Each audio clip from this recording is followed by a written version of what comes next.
This is the Mac Mini. You've seen this a lot on this channel. However, if you're a Windows person, this might be more interesting.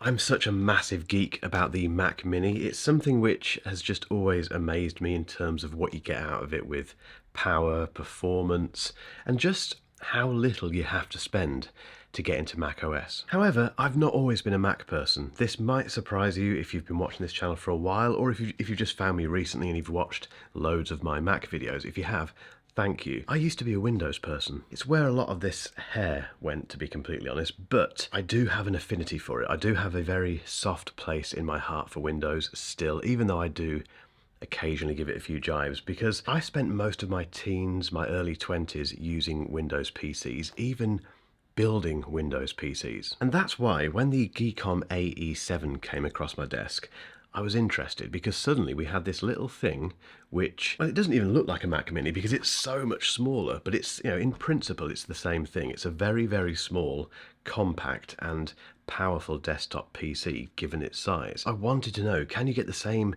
kind of Mac Mini joy in Windows land? GEEKOM are sponsoring this video, but every single opinion you're about to hear is my own. But this channel is very inclusive, and I want to give Windows users the chance to enjoy this kind of life.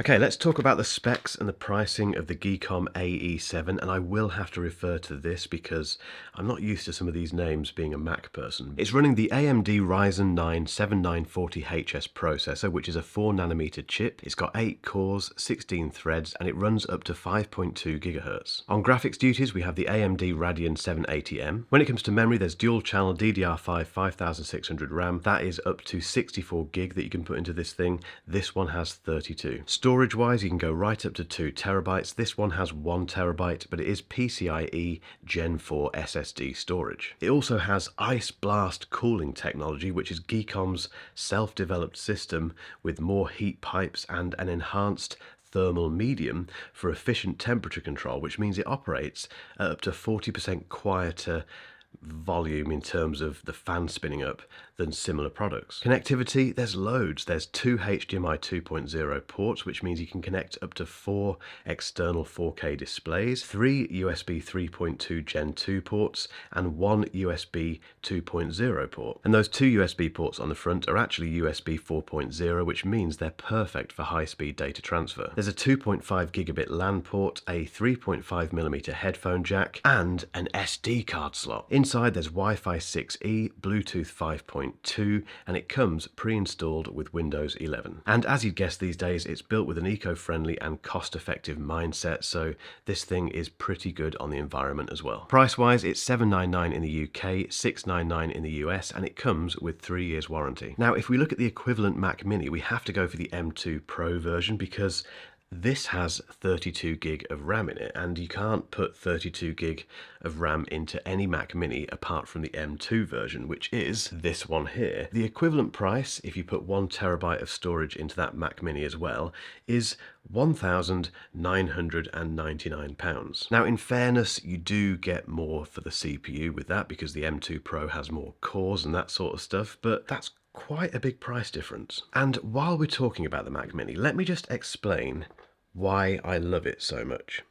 Okay, just humour me for a moment. If you're a Windows person and you've come to hear about the GEEKOM AE7, I will get back to that. There's a reason I'm going through these things that I love about the Mac Mini, I promise, that relate to that computer. Firstly, it's the accessibility. I know this one's quite expensive because it's the M2 Pro version, but if you go for the base model Mac Mini, it's like 699 quid in the UK. That's absolutely nothing for Mac OS. You know, for getting into Mac OS world, that is fantastic. And that's the other thing that I love about it. It's the performance per pound. You know, you don't have to spend very much money to get a lot of performance out of a Mac Mini, and that you can't say that for the MacBook, you can't say it for the MacBook Pro, the MacBook Air, you can't say it really for the iMac, I don't think. This is such a bargain. And then we have the size. Look at it, it's absolutely tiny. No, it's not as tiny as the AE7, which speaks very highly of this computer. The connectivity isn't bad. No, it's not anywhere near as good as this, but we do get on the M2 Pro version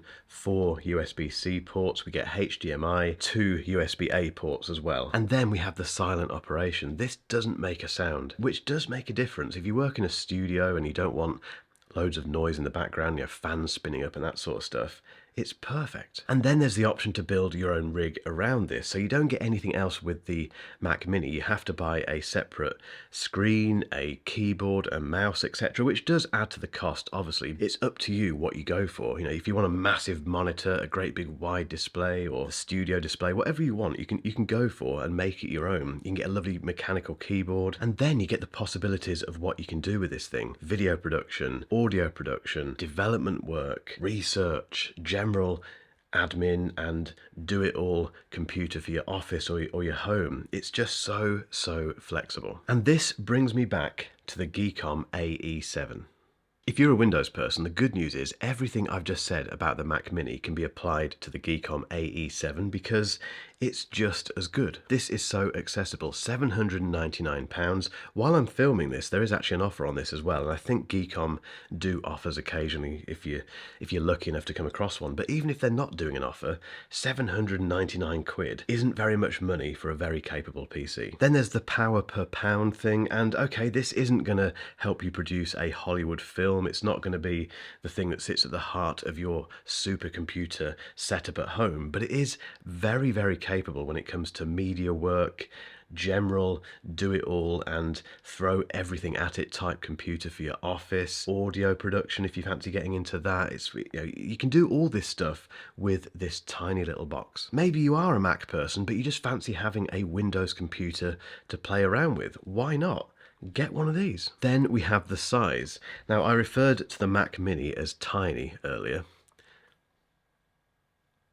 and it's very well made. Then we have the silent operation. You won't hear the fans on this spin up unless you really push it, and even then they're fairly quiet because they're tiny. And connectivity. This is where, as much as I love Apple and the Mac Mini, it can't compete with this. We have all of those ports. I won't list them again, but there's so many of them, and an SD card slot. If you work in media, if you work with video or anything where you're recording stuff and you need to get that stuff onto your computer, this is a godsend. There's a reason Apple added it to the MacBook Pro, but they, for some reason, haven't added it to anything else. It's so frustrating. It's little things like that that make a massive difference. Equally, having USB-A ports on the front of the device is really handy. It would be nice to have USB-C on there. That's one thing I would ask in the next version of this. Just being able to plug stuff into the front of here, again, it's so handy. And yes, the headphone jack is on the front as well. On the Mac Mini, it's on the back somewhere and you have to kind of reach around and find it. It's a bit of a pain. But the one big thing this has over the Mac Mini is that it is upgradable. So you can actually open this thing up. It has 4 screws here.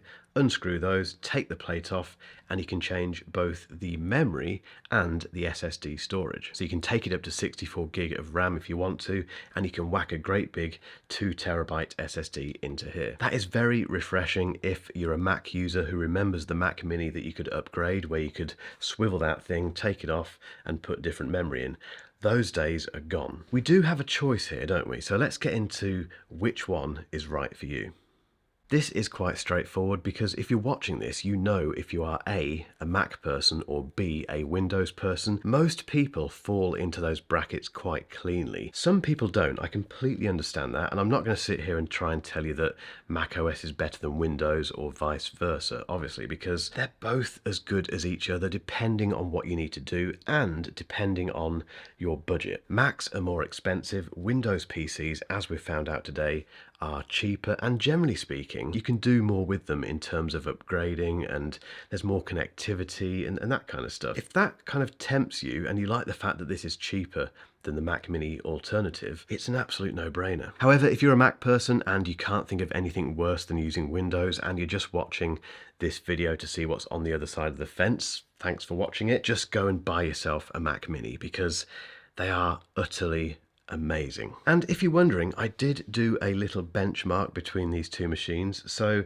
again, let's just quickly remind you, this is the GEEKOM AE7. It has 32 gig of RAM. The processor is the AMD Ryzen 9 7940HS. This is the M2 Pro Mac Mini. This one has 16 gig of unified memory. I ran Geekbench for the first time ever on both of these machines. The single core performance for the Mac Mini was 2687. The single core performance for the AE7 was 2595, so not a massive difference. The multi-core performance for the Mac Mini was 12,528.